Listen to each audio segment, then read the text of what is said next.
Sa recipe natin ngayon, kakailanganin natin ang mga ingredients na ito. Hello kakusina, kumusta? Panibagong negosyo recipe na naman ang aking isi-share sa inyo.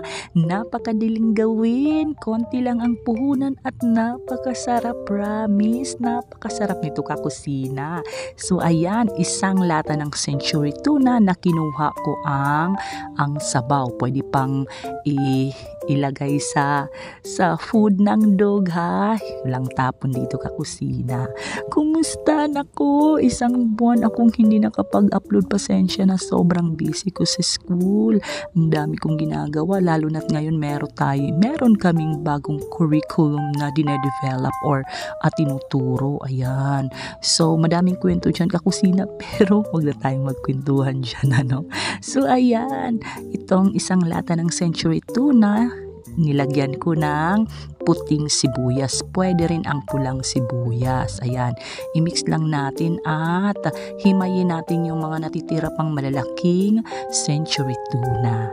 Kakusina, kung bago ka pa lang sa aking channel, paki-like itong aking video at paki-subscribe na rin. Paki-pindot ang notification bell para ma-update ka lagi sa mga kakaibang negosyo, recipes at tips na i-upload ko. Maraming salamat kakusina sa patuloy ninyong pagsuporta. At ngayon, maglalagay tayo ng hard-boiled egg. Ayan, isang piraso o pwedeng pang dagdagan.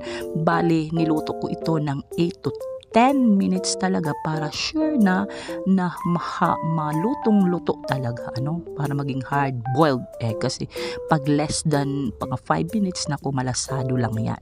So, 8 to 10 minutes. Ayan, tapos hiniwa-hiwa ko at ayan, inilagay ko dito. Tagalogin na lang natin. So, ayan kakusina. So, kakailanganin din natin ng mulo wrapper, yung malaking size, ano, kasi merong maliit nito. So, yung malapad yung aking pinili. Ayan. Huwag kalimutang i-like itong aking video at pag-subscribe at mag-subscribe na rin kakusina.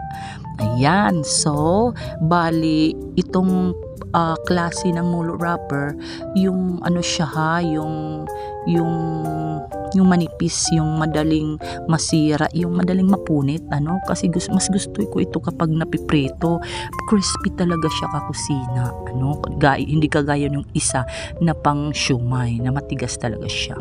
So kailangan din natin ng cheese. Ayan, so ipapalaman natin dito kakusina. Napakadali. Ayan, pwede mo itong ibenta ng 5 to 7 pesos ang isa. Ayan, mababalik na yung puhunan mo kahit 5 pesos lang kasi madami siyang nagawa nitong isang piraso ng isang lata ng century tuna. Madami siyang nagawa. Ayan, pwede mong ibenta ng 5 pesos ang isa. So ayan, ganito lang gagawin mo kakusina. Dapat ingatan mo lang yung paghawak sa mulo wrapper kasi agad-agad siyang napupunit. Pero kapag prinito naman, ako the best kasi napaka-crispy niya kakusina. So ayan, ganyan lang ang gagawin mo ha. Ayan. Tapos, syempre, ayusin ang pag-seal. Kailangang silyadong-silyado para maayos na maipiprito, hindi lalabas yung palaman. At i-fry na natin kakusina. Magpainit lamang ng mantika sa medium heat. Hindi kailangang mainit na mainit ha, dahil baka masunog ang mulo wrapper.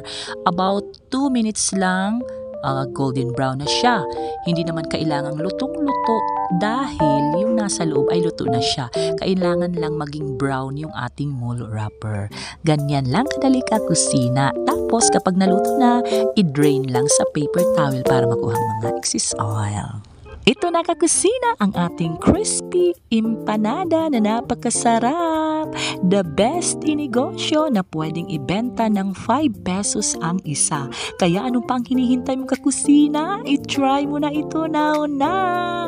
Maraming salamat kakusina, hanggang sa susunod na video ko. Kung bago ka pa lang dito nako, paki-like itong aking video at paki-subscribe na rin. Maraming salamat!